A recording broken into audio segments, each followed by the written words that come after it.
Voilà, il est l'heure d'accueillir maintenant Clément Janin, qui est directeur SE de Unibail-Rodamco Westfield. Quel bonjour de Madame la députée. Voilà.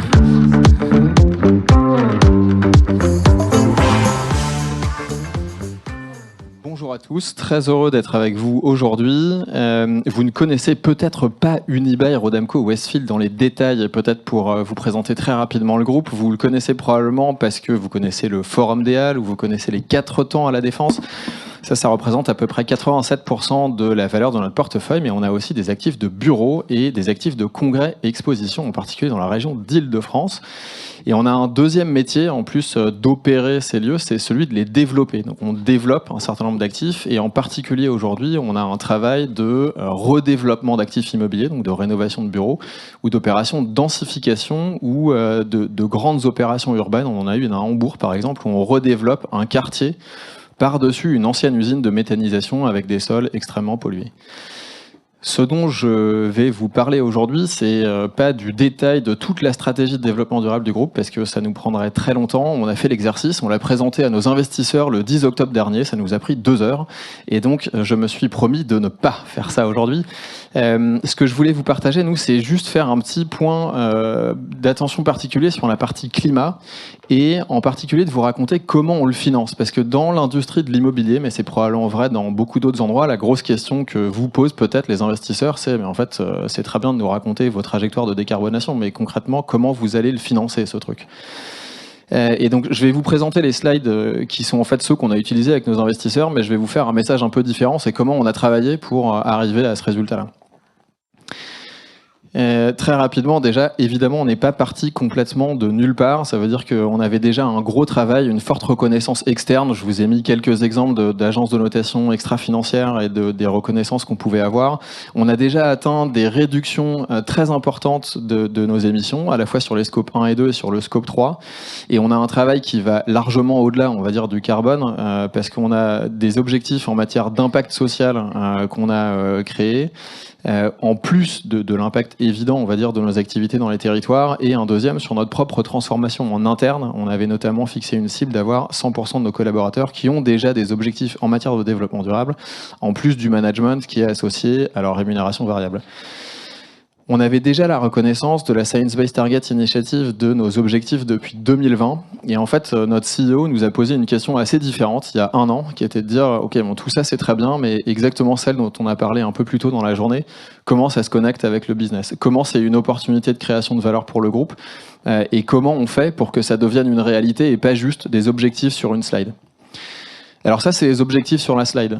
Pour le faire très simplement, on a pris un nouvel objectif de réduction de 90% de nos émissions en valeur absolue d'ici à 2050, de 90% de réduction en valeur absolue sur les scopes 1 et 2 uniquement en 2030, et ça venait rejoindre un objectif qu'on avait déjà de réduction de 50% en valeur absolue sur les émissions de scope 1, 2 et 3. Et pour être un tout petit peu plus précis sur ce que c'est que le scope 1, 2, 3 dans notre activité, enfin 3 en particulier, c'est la construction, donc toutes les activités de développement dont j'ai parlé tout à l'heure, évidemment, génèrent des émissions de gaz à effet de serre.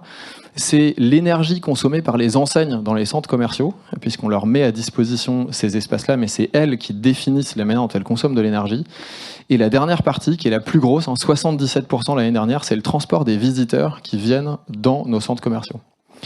Cette stratégie, en plus des objectifs de réduction, on a aussi travaillé sur les émissions évitées et sur la séquestration carbone. On contribue à la Net Zero Initiative qui est coordonnée par Carbone 4, et surtout, on a fait le travail en même temps qu'on a annoncé cette nouvelle stratégie de nous assurer qu'elle était déjà validée par la Science Based Target Initiative avec leur référentiel Net Zero.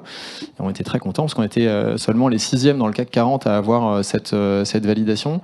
Et on est la seule entreprise de notre secteur en Europe continentale à avoir atteint cet objectif. Alors déjà, juste pour faire ça, moi, quand on m'a posé cette question-là et qu'on m'a dit « Clément, c'est ta mission », je me suis dit « Mais comment je vais faire exactement ?» Parce que c'est pas complètement évident d'emmener ce qu'on appelle nous le directoire chez nous là. Et un des facteurs clés de succès, c'était de les embarquer avec nous dans toute la réflexion sur comment on fait pour faire ce graphique. Et donc, on les a formés, même si on n'a pas du tout employé ce mot, parce qu'en général, un management board n'a pas très envie d'être formé pendant une dizaine d'heures sur le changement climatique. Et donc, nous, ce qu'on a fait, c'est on leur a dit, on va vous faire des séquences pour vous emmener avec nous dans la prise de décision de la stratégie à la fin. Et on a commencé par leur proposer un programme de 7 heures avec des petits morceaux. Et c'était fait par mon équipe directement. Donc on n'est pas allé chercher des grands spécialistes à l'extérieur. Et pourquoi on a fait ça? C'est parce qu'on avait envie de travailler sur les vrais leviers qui sont les nôtres, appliqués exclusivement à notre portefeuille avec les chiffres de notre business. Et quand on a fait ça, ça leur a permis de comprendre avec les référentiels externes qui existaient comment on allait faire pour le faire et pourquoi à la fin on leur présentait ce plan avec les objectifs, moins 90, etc., etc. Le travail, il a démarré au départ par un travail des équipes techniques et opérationnelles. Et ça, c'était aussi un élément clé du succès de la validation à la fin. C'est pour présenter un plan qui soit crédible par notre propre management. L'idée, c'était, OK, est-ce que techniquement c'est faisable? Parce qu'en étant un opérateur immobilier qui plus est de centres commerciaux, on a des très grands centres commerciaux. Nous, c'est la spécialité de notre portefeuille. On a des bâtiments qui font entre 150 et 200 000 mètres carrés. La grosse question, c'est mais est-ce que c'est simplement techniquement atteignable, cet objectif de 90%, rien qu'en parlant du scope 1 et 2? Donc le premier travail, ça a été de dire, techniquement, asset par asset, actif par actif, pardon, on a fait un plan et on l'a consolidé à l'échelle européenne pour dire, voilà quel est le résultat. Et la réponse était, oui, c'est atteignable. En vrai, on pourrait probablement faire un tout petit peu plus que moins 90. Et ça se décompose de manière assez simple. C'est promis, je ne vais pas vous raconter tout le contenu de cette page, mais juste pour vous parler des 4 leviers. Le premier, c'est celui dont vous avez entendu parler pendant 1 an et demi sans arrêt, c'est celui de la sobriété. Le deuxième, c'est la réduction de l'intensité, et on pense qu'on peut atteindre 50% d'amélioration de l'intensité énergétique par rapport à notre base de départ en 2015. La troisième, c'est la sortie des énergies fossiles. Alors chez nous, c'est un levier qui est assez faible, vous l'avez vu sur la page précédente, il nous reste que quelques chaudières à gaz dans certains actifs. Et en fait, il y a un sujet qui nous dépasse complètement, c'est la fourniture d'énergie par des réseaux de chaud et de froid. Donc ça suppose aller à l'extérieur pour travailler à la décarbonation de ces travaux. Je passe sur le dernier qui est assez technique et assez rapide. En commençant à regarder sur comment on fait, ça a aussi déclenché beaucoup de questions sur les opportunités qui sont associées à la transition. Et celle-là, c'en est une qui est assez évidente, peut-être, mais qui n'est pas si évidente à structurer à l'échelle d'un portefeuille immobilier dans toute l'Europe. C'est comment on fait pour déployer du solaire photovoltaïque et avoir, on va dire, une échelle suffisante pour que ce ne soit pas anecdotique. Et donc ça, c'est le programme qu'on a communiqué à nos investisseurs. Notre objectif, c'est de multiplier par 10 la capacité, enfin pas la capacité installée, parce que c'est un peu moins de 10, mais la quantité d'électricité qui sera produite sur nos sites en 2030. Et ça va représenter à peu près 30% de l'électricité qu'on consomme, ce qui est une quantité non négligeable en utilisant, j'allais dire, uniquement les toitures de nos actifs. La grosse question à la fin, c'était ok, c'est très bien, vous avez travaillé techniquement sur ce plan, c'est possible de le faire, et quand je dis travailler techniquement, c'est pas du tout quelque chose de théorique, c'est on sait exactement ce qu'on doit faire. La question c'était, mais maintenant, est-ce qu'on peut le payer, ça? Et avec une question très particulière pour nous, parce que pour ceux qui suivent de près le cours de bourse d'Unibail-Rodamco-Westfield, on a un petit challenge sur notre niveau d'endettement, et donc aller parler à des investisseurs d'un montant d'investissement pour la transition au moment même où on a des enjeux d'endettement, c'est un exercice qui est un exercice d'équilibriste pas complètement évident. Et ce qu'on a communiqué, c'est ce que vous voyez ici, c'est en gros, on engage à peu près 30% de nos investissements en maintenance dans la transition. On ajoute à ça 8 millions d'euros par an sur notre portefeuille pour le développement de solaire photovoltaïque dont on a parlé tout à l'heure, et 20 millions d'euros par an qui sont des dépenses additionnelles, qui ne rentrent pas, on va dire, dans les dépenses classiques qu'on fait habituellement sur notre portefeuille.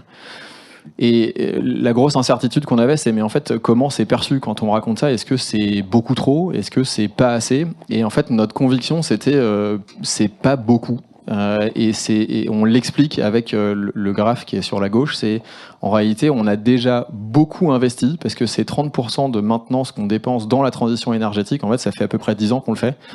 Et donc le message ici, c'est aussi quand on est un gardien, on va dire, de la valeur d'un portefeuille immobilier et qu'on investit régulièrement, mais en fait le différentiel à atteindre pour aller au bout est pas forcément énorme. La dernière partie dont on vous a sans doute souvent parlé, c'est celle de la séquestration. Je ne vais pas m'étendre là-dessus, mais ça a aussi fait partie des questions qu'on s'est posées. Et à nouveau, là, le conseil peut-être que je peux donner ou le partage sur cette partie-là, c'est on n'est pas les premiers à faire ça. Il y a d'autres groupes qui sont passés avant nous. Là, dans le cas particulier du travail qu'on a fait avec Mirova, c'était Kering et l'Occitane. Et donc notre idée, c'était de dire, pour faciliter la prise de décision, il faut qu'on s'appuie sur les CFO des autres entreprises et qu'on crée cette discussion avec nos propres équipes financières pour faciliter la prise de décision, en plus de tout ce que j'ai raconté tout à l'heure. Voilà pour moi, et merci beaucoup. Merci beaucoup.